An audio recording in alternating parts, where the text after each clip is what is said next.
Hello guys, ఈ వీడియోలో ఒక మంచి బ్యూటీ టిప్ అనేది మీతో షేర్ చేస్తున్నానండి. మన ఫేస్ మీద చిన్న చిన్న ఫేషియల్ హెయిర్ ఉంటుంది. ఇంకా ఫేస్ అనేది ఒక్కొక్కసారి మనకు డల్గా కనిపిస్తుంది. మనం ఏదైనా సడన్గా పార్టీస్కి వెళ్ళాలన్నా, కొంచెం ఫేస్ అనేది గ్లాసీగా గ్లోయిగా కనిపించాలి అన్నా చాలా ఈజీగా మనం ఇంట్లోనే ఈ విధంగా గోల్డెన్ పీల్ ఆఫ్ మాస్క్ను అయితే వేసుకోవచ్చండి. ఇక్కడ చిన్న చిన్న ఫేషియల్ హెయిర్ ఉంటుంది కదా, అది కూడా ఈజీగా క్లియర్ చేసుకోవచ్చు. అండ్ ఫేస్ కూడా చాలా గ్లాసీగా గ్లోయిగా అయితే ఉంటుంది. ఇక్కడ మనకు గోల్డెన్ ఫేషియల్ చేయించుకున్నంత గ్లో అయితే కనిపిస్తుందండి. ఫేస్ కూడా చాలా టైట్గా అయితే పడుతుంది. అండ్ మన ఫేస్ అనేది కూడా ముడతలు మచ్చలు లేకుండా అయితే చేస్తుంది. ఆ మాస్క్ ఏంటైతే మీకు ఈ వీడియోలో చూపిస్తాను. వీడియోని ఎక్కడ స్కిప్ చేయకుండా చూడండి ఫ్రెండ్స్. ఇక్కడ నేను వచ్చేసి ఒక ఆలునైతే తీసుకున్నానండి. బంగాళాదుంప అంటారు కదా, ఒకటైతే తీసుకొని వాష్ చేసుకొని, ఇంత మొత్తం అయితే పట్టదండి. నేను వచ్చేసి ఒక హాఫ్ వరకు పీల్ తీసుకొని కొంచెం వచ్చేసి తురుముకున్నాను. నాకు ఈ ఆలుతో నాకు జ్యూస్ అయితే కావాలి, అందువలన నేను ఒక హాఫ్ ఆలుని యూజ్ చేసుకున్నాను. హాఫ్ ఆలు వరకే నేను ఇక్కడ పీల్ అనేది తీసుకొని ఇక్కడ కొంచెం తురుముకొని, అది తురుము ఉంటుంది కదా, దాంట్లో నుంచి జ్యూస్ అనేది పిండుకోవచ్చండి. లేకపోతే కొంచెం మీరు కట్ చేసుకొని మిక్సీ జార్లో వేసుకొని మెత్తగా పేస్ట్ లాగా చేసుకొని దాంట్లో నుంచి మనం జ్యూస్ అయినా తీసుకోవచ్చు. ఈ ఆలుతో ఏంటి అంటే యూజ్ అనేది మన ఫేస్ మీద బ్లాక్ స్పాట్స్ను క్లియర్ చేస్తుందండి. అండ్ ఫేస్ అనేది వైట్గా ఉండడానికి చాలా బాగా హెల్ప్ అవుతుంది. ఫేస్ మీద ఎటువంటి మచ్చలు అనేవి కనిపించవు.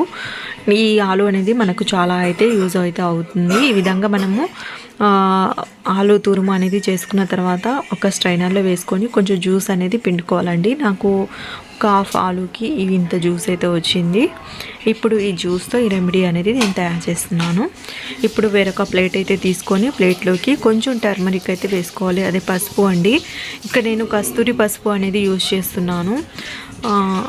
మీరు కస్తూరి పసుపు లేదు అంటే నార్మల్గా కిచెన్ పసుపు ఉంటుంది కదా, అదైనా కొంచెం మంచి క్వాలిటీ ఉంటే అది యూజ్ చేసుకోండి.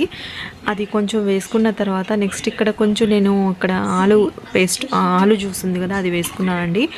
ఇక్కడ నేను వచ్చేసి పీల్ ఆఫ్ మాస్క్ అనేది నేను ఇక్కడ నా గుడ్ వైబ్స్ వాళ్ళది గోల్డ్ పీల్ ఆఫ్ మాస్క్ అనేది యూజ్ చేసుకుంటున్నానండి. మీ దగ్గర ఇది ఉంటే వేసుకోవచ్చు, లేకపోతే ఎవరీ యూత్ ఉంటుంది కదా, ఆ పీల్ ఆఫ్ క్రీమ్ అయినా వేసుకోవచ్చు అండి. వేసుకొని మొత్తం బాగా ఈ విధంగా పేస్ట్ లాగా అయితే కలుపుకోండి. ఈ విధంగా మొత్తం కలుపుకున్న తర్వాత మనకు ఒక థిక్ పేస్ట్ లాగా అయితే తయారవుతుందండి. ఎక్కువ పొటాటో జ్యూస్ అనేది ఎక్కువగా వేసుకోకండి, మరి పల్చగా అయితే అవుతుంది. చూడండి, కొంచెం వేసుకుంటే అయితే సరిపోతుంది. పేస్ట్ అనేది ఈ విధంగా అయితే ఉండాలి. ఇప్పుడు దీన్ని నేను ఫేస్ మీద అయితే అప్లై చేసి చూపిస్తున్నానండి. చూడండి, థిక్గానే ఉంది పేస్ట్ అనేది. ఈ విధంగా ఉన్నప్పుడు మనం ఫేస్ పైన అప్లై చేసుకోవాలి. ఈ మాస్క్ అనేది ఫేస్ పైన అప్లై చేసుకునేటప్పుడు ఫేస్ వాష్ అయితే చేసుకుని ఉండాలండి. అండ్ హెయిర్ కూడా మొత్తంగా సెట్ చేసేసుకొని ఉండండి. అంటే మాస్క్ కాబట్టి ఎక్కువగా డ్రై అవుతుంది కదా, మనకు రిమూవ్ చేసుకునేటప్పుడు కొంచెం ఇబ్బందిగా ఉంటుంది. కాబట్టి హెయిర్ అనేది ముందుకు పడకుండా కొంచెం సెట్ చేసుకొని పెట్టుకోండి, లేకపోతే హెయిర్ బ్యాండ్ అయినా యూజ్ చేసుకోండి. ఈ విధంగా క్లీన్ చేసుకొని పెట్టుకున్న తర్వాత ఫేస్ అనేది ఈ మాస్క్ క్రీమ్ని ఫేస్ మీద అప్లై చేసుకోవాలి. గోల్డెన్ క్రీమ్ అనేది ఈ విధంగా లిప్స్ దగ్గర, ఐస్ దగ్గర వదిలేసి ఫేస్ మొత్తం అయితే అప్లై చేసుకోవాలండి. ఇక్కడ నేను ఓన్లీ ఫేస్కే అయితే అప్లై చేస్తున్నాను, ఎందుకంటే మనకు చిన్న చిన్న ఫేషియల్ హెయిర్ అనేది ఎక్కువగా ఫేస్ పైన అయితే కనిపిస్తుంది కదా.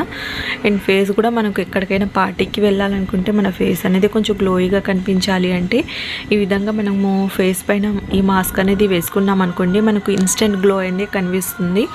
మీరు ఒక పని అయితే చేయాలండి. నైట్ అనేది ఈ మాస్క్ వేసుకున్నారనుకోండి, మార్నింగ్ ఫంక్షన్స్కి మనం బయటికి వెళ్ళేటప్పుడు రెడీ అవుతాం కదా, ఫేస్ అనేది ఇంకా బ్రైట్గా అయితే కనిపిస్తుంది. లేకపోతే ఈవినింగ్ ఫంక్షన్ అనేది ఉంది అనుకోండి, మార్నింగ్ అయితే వేసుకోండి. అంటే 2-3 అవర్స్ వరకు మనం సోప్ అయితే పెట్టకూడదు ఈ మాస్క్ అనేది వేసుకున్న తర్వాత, అందుకైతే చెప్తున్నాను నేను. చూడండి, ఇక్కడ మాస్క్ అనేది వేసుకున్న తర్వాత ఫేస్ మొత్తం బాగా డ్రై అవ్వాలండి. ఒక 20 మినిట్స్ ఉన్న తర్వాత చూడండి, ఈ విధంగా డ్రై అయితే అవుతుంది కదా. అయిన తర్వాత పీల్ అనేది రిమూవ్ చేసేసుకోవాలి. అసలు ఫేస్ పైన బాగా టైట్గా అయితే పట్టిందండి. చిన్న చిన్న హెయిర్ కూడా వచ్చింది. వీడియోలో అయితే క్లియర్గా అయితే కనిపించట్లేదు, కానీ నాకు చిన్న చిన్న ఫేషియల్ హెయిర్ అనేది ఉంది ఫేస్ పైన, అది రిమూవ్ అయ్యి అయితే వచ్చాయండి. ముక్కు పైన కూడా చిన్న చిన్న బ్లాక్ హెయిర్స్ అయినా వైట్ హెయిర్స్ అయినా ఉంటాయి కదా, అవి కూడా క్లియర్ అయితే అవుతాయండి. చూడండి, ఇది మొత్తం క్లియర్ చేసుకున్న తర్వాత ఫేస్ వాష్ అయితే చేసుకున్నాను. ఫేస్ వాష్ అంటే నార్మల్గా వాటర్తో అయితే క్లీన్ చేశానండి. ఫేస్ అనేది చాలా గ్లోయిగా అయితే కనిపిస్తుంది అండ్ స్కిన్ కూడా చాలా స్మూత్గా అయితే ఉందండి. ఫేషియల్ హెయిర్ అనేది పోయింది కాబట్టి నాకు ఫేస్ అనేది చాలా స్మూత్గా అయితే ఉంది, చాలా నీట్గా అయితే కనిపిస్తుందండి. మీకు ఏదైనా ఈ వీడియోలో డౌట్స్ ఏదైనా ఉంటే నాకు కామెంట్ సెక్షన్లో కామెంట్ చేయండి, వీడియోకి లైక్ చేయండి, మన ఛానల్ని సబ్స్క్రైబ్ చేసుకోండి. Thank you for watching friends, bye.